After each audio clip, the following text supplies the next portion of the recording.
Just congrats to Michigan here. Obviously, we dug ourselves a hole in the first quarter. The turnovers, gave them great field position. Thought our defense did a good job. Most of those drives of holding them to field goals gave us a chance. Loved the fight in our team. At the end of the first half to gain some momentum. Just got to finish some drives there in the end of the fourth quarter, and that's what it comes down to. So make a throw, make a catch. Guys play their hearts out though. Never gonna question the competitiveness. Some guys out there playing through a lot. When it comes to even just the physical pain that they're trying to grind through, trying to finish this thing off right. So feel for those guys. Want the guys that obviously are going to be coming back to remember this feeling, remember some of the feelings throughout the year. But we gotta keep building, continue to move forward. Thanks, Coach. With that, we'll start with Chase here on the right. No, Mike, go ahead. Early in the fourth quarter, you had a 4th and 7 on Michigan's 34. You throw incomplete there. Was there strong consideration for kicking a field goal there, make it 16-13, which maybe could have made a difference later? Yeah, you think about it.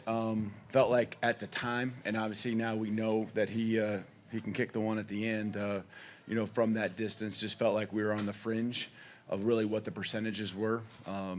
Understanding who we are, and again, it sounds like you don't have confidence in your kicker, which I do, but just felt like we can convert a 4th and 7, and or was it 4th and 7? Yeah, 4th and 7, and so. Unfortunately, we didn't, and felt like the passing game when we were, executing, which that's the big part of it, right? That we could find a way to convert and get the ball in the right guy's hands and let him go make a play. Go with Nick, staying on the right side. Kalen, you decided to stick with Kalen even after that first quarter. What went into that decision, and kind of how did you move through all that? Well, I think there were some elements that played. I know even the pick, that's a really nice play. You throw it maybe 2 inches out further, and it's a catch for us. And I'm not sure if we run out of bounds or what there, but they made a nice play. And you guys were there. You saw the elements on the snap. You got to field it. You can't turn it over. They struggled, I think.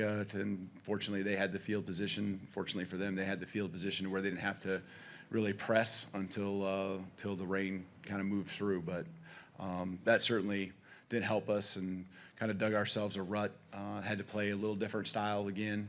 But hats off to our guys there just at the end of the first half of understanding, hey, just get one score, and then one score led to 2. Wish we could have just done something there. I think in the end of the third quarter, beginning of the fourth quarter, where we get maybe a field goal, get some points on the board, put the ball in the end zone. Just up to the left side, Charlie. Kind of stick on that, Coach. For clarity's sake, did you consider at all maybe making a change to the quarterback? And so, No, I didn't. I just felt like there's things that he still did. We scored a field goal. With him using his legs, we went 95 plus yards in less than a minute. And so just that factor and what we needed with him and his mobility added to the run game, I felt like that was, the swap right there. So, the interception early, and you want a lot of those incompletions happened in down at distances that weren't favorable, or backs to the wall and have to throw the ball at the end of the first half, at the end of the second here. So I know that gets away from you from the completion percentage, but I thought there were still a lot of good plays that he made too, and I saw, I guess, a fighter, the fight in his eyes, and as long as I see that, I want to hang in there with the guys that this program means a lot to. go with Tony, staying on the left side. No, Mike. Just given the lack of depth at receiver, you guys didn't really go to the running game as much. Was that just because they were stopping you, or what was the reason for you only had 12 carries by running back? Yeah, I think that they're one of the top 5 rushing defenses, and I know that there's personnel on both sides, both teams that were different maybe from what you would see in the regular season, both us and them. But I think there was certainly part of our game plan to where we felt we needed to spit the ball out and get the ball in the right guy's hands, and try to do that. And whether it was slipping or incomplete passes, some of those plays didn't get executed the way that, you practiced them for the last 2-3 weeks. So, yeah, there were some runs that I think Jam at the end of the game poured up in there at the end of the first half. I really thought he did a nice job getting us out from behind our end zone there. So, he ran hard, and I think just having a little bit of a balance was important for us in this game, just because of kind of who they were and a little bit of what we felt we could do to attack them. Going to the far right, Matt. Kalen, do you think this season is successful? I mean, every time you're in the locker room and you have something like this, it's disappointing. But I think there's a lot of things that you take from it, and I mean, I know that the guys that hung in there, that probably played their last game in the crimson and white, they wouldn't have had it any other way, as far as to show the grit, show the determination, to show the competitiveness. They stayed the course. There's a whole lot more, I just think, that really goes into the last 12 months. People see what happens on a Saturday, but it's guys choosing to stay here, guys choosing to go from one week to the next, when you're on a little bit of a roller coaster through the middle of the season.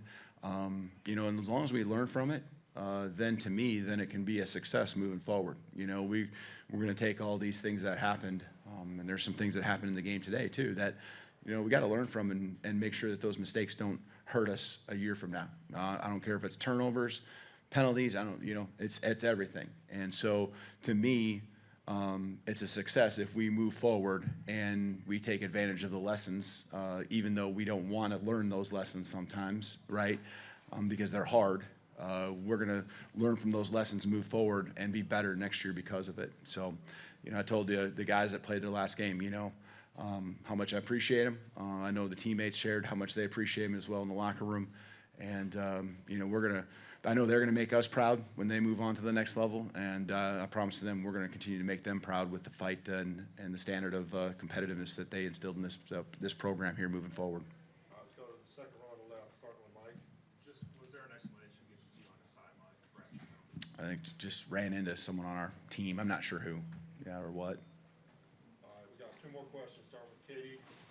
You talked about how you showed some fight at the end of the first half and were able to kind of carry that momentum into halftime. Why do you think you weren't able to kind of keep it going in the second half? There was the losses were the ones that hurt us. A sack, being behind the chains, that's what they thrive on, right? Their defense does a good job of thriving on, being physical, force you into down distances where you're behind the chains. And, when that happened, it's tough to overcome against a team that understands their identity, plays team football. We knew the game would get shrunk down when you kind of knock out the first quarter, which you can't do because that's part of the game. And all of a sudden it takes on a different, game of its own because you're down 16-0. You're just fighting and scrapping and trying to give yourself a chance like we did at the very end. All right, last question, Colin. Hey, Kalen, kind of looking back, Jalen hasn't announced his intention in terms of what next year looks like, but looking back at your time with him, how have you seen him grow? How have you seen him kind of respond to being, I guess, the face of your first program here? Yeah, well, I think everyone would probably share the same feeling I have, is that, the guy always speaks about the team. He always speaks about his teammates. It's not about him, and he leads that way every day, in our program. And, when you're the quarterback of any football team, the eyes are always on you, and especially when you're at Alabama and you're going through some ups and downs once in a while in the course of the season.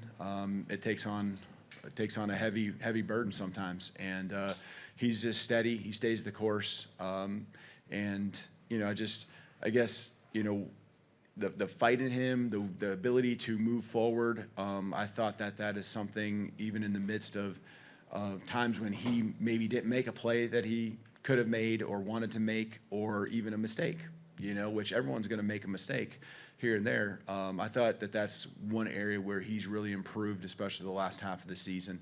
And I think our guys appreciate that in him. I think that they have taken that, we've taken that on as a team too, and always trying to move forward even when we're not perfect.